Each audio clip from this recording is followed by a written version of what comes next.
What's up guys, Dick Opinion here, and I want to talk to you about Metroid Prime 4 basically getting canned. I would even go as far as saying canceled to be rebooted by a different studio. So I mean, is it even going to be called Metroid Prime 4 anymore?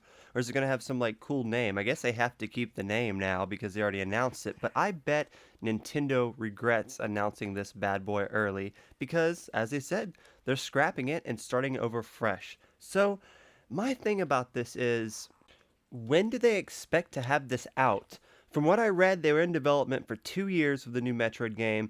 It wasn't going good for some reason. They decided not to use it, threw that all away, and so it's back in development. Now, it takes a good 4 or 5 years to make a game, right? So we're going to get this in 2023, 2024, maybe? Will the Switch even be relevant then?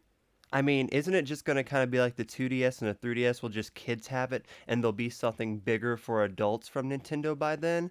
Because I really don't think the Switch is going to last 5 years. People are definitely going to be using it, but when the PS5 hits and the Xbox 2 hits and we hit all this next gen stuff, in the turn of the 20 or 21st century, I think the Switch is going to be really irrelevant. But that's not for me to say. We'll see what happens, but let's get in perspective. I don't even know if Metroid Prime 4 is even going to be on Switch at this point.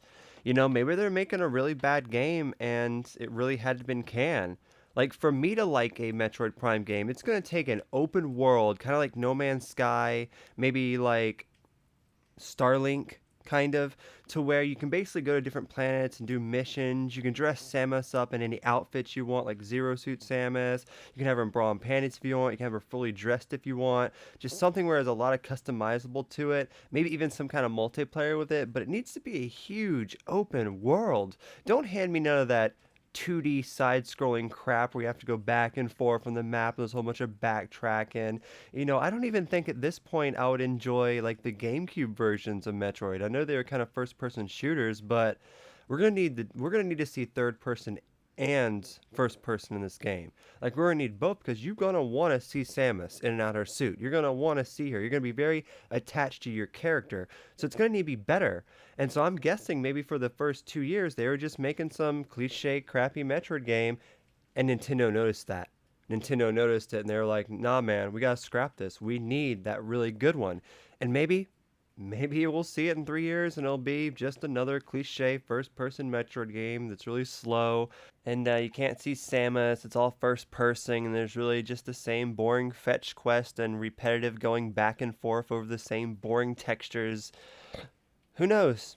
Who knows? But I definitely wish we could see something better for Metroid Prime 4, and hopefully them scrapping it is gonna cause that. But I was never really a Metroid Prime fan, to be honest. I love Samus to death, but I definitely don't love boring space sims. It never took that next level where you're going to cool different planets, seeing exotic creatures and fighting big battles and like space. It was just more like repetitive dungeon crawlers to me. And then it was 2D. It totally sucked. I hated Metroid when it was 2D. That's my opinion. I don't like 2D games, and I definitely don't like boring 3D ones. But an open world Metroid game sounds amazing, and I guess Metroid 4 just wasn't that. Let me know what you think in the comments, what happens below, and we'll talk to you guys later. Peace.